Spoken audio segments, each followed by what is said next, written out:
صلی اللہ محمد وعلی محمد وعجل فرجہم۔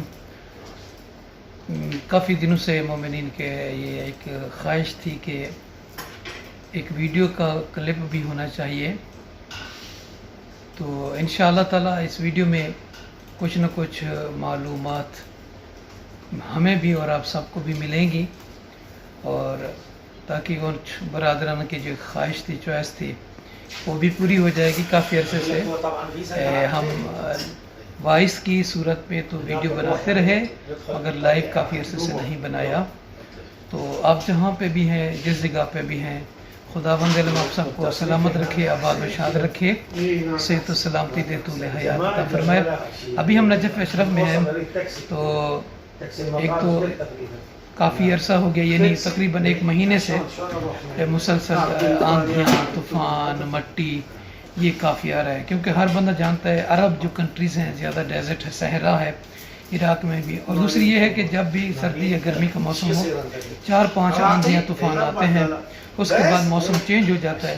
لیکن اس سال یہ ہے کہ بارش ہوئی نہیں ہے، بارش نہ ہونے کی وجہ سے طوفان، مٹی، آندھی بہت زیادہ آ رہی ہے۔ آج بھی تقریباً پورا موسم جو ہے آپ آخر میں ویڈیو میں دیکھیں گے۔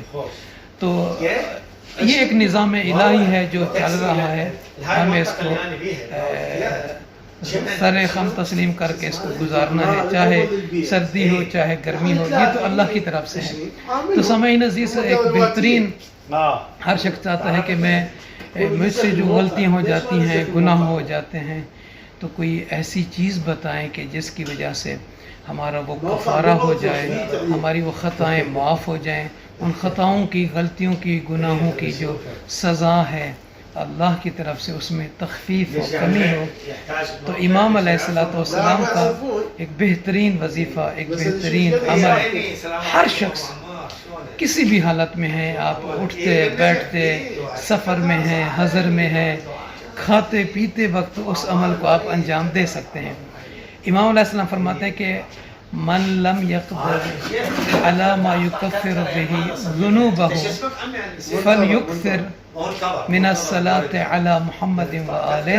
فرماتے ہیں کہ امام علیہ السلام کے جو شخص اپنے گناہوں کی مغفرت کے لیے کچھ نہ کر سکتا ہو، یعنی گناہ کیے ہیں ان کا کفارہ ادا نہیں کر سکتا، تو اسے کیا کرنا چاہیے؟ امام علیہ السلام فرماتے ہیں کہ اسے چاہیے کثرت کے ساتھ محمد علیہ السلام کی ذوات مقدسہ پر وہ صلوات بھیجے، یعنی اللہم صلی علی محمد وعلی محمد، ہر وقت اٹھتے بیٹھتے تسبیح کو پڑھتے رہیں۔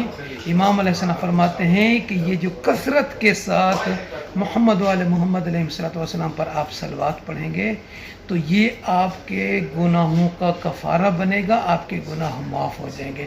بہت ہی آسان سا، بہت ہی مختصر سا ہے، مگر یہ کہ آپ لوگوں نے کوشش کرنی ہے کہ اپنے وقت کو ضائع نہیں کرنا، آپ صلوات پڑھیں، استغفار پڑھیں، تسبیحات پڑھیں، تاکہ اللہ تعالیٰ کی رضا حاصل ہو اور ہمارے جو گناہوں کا بوجھ ہے ہماری کمر پر، پشت پر، وہ ختم ہو سکے۔ مومنین سے عرض ہے کہ میں اپنی دعا میں یاد رکھیں گے۔ اگرچہ میں ایک ایسی جگہ پہ جا کر ویڈیو بنا رہا ہوں جہاں پہ شور بھی ہے، ممکن ہے کہ آپ تک آواز پہنچے۔ جزاک اللہ۔